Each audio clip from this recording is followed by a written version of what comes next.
फार्मी चूजे की अफगानिस्तान बरामद में कमी के मिस्बत असरात ज़ाहिर होने लगे। मुल्क के अंदर ब्रायलर मुर्गी की कीमत में कमी आने लगी। फार्मी चूजे की अफगानिस्तान बरामद में कमी के बायस फार्मी चूजे की कीमत 210 रुपये से कम होकर 100 रुपये तक हो गई। फार्म्स नया फ्लॉक डालने के लिए शेड्स में मौजूद मुर्गी मार्केट ले आए। चूजे की कीमत में कमी से फार्म्स की जानिब से तैयार मुर्गी मार्केट में ले आए। मार्केट में मुर्गी की रसद में इजाफे से कीमत में भी कमी आ गई।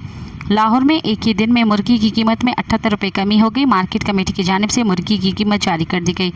ब्रायलर मुर्गी का सरकारी रेट 470 रुपये फ़ी किलो जारी किया गया। जिंदा ब्रायलर मुर्गी का थोक रेट 312 रुपये जबकि परचून रेट 324 रुपये फ़ी किलो जारी हुआ। मज़ीद ख़बरन ऐं तफ़सीलात लाइ विज़िट कयो असांजी वेबसाइट www.awamiNewsHD.com ऐं ॾिसंदा रहो अवामी न्यूज़ HD।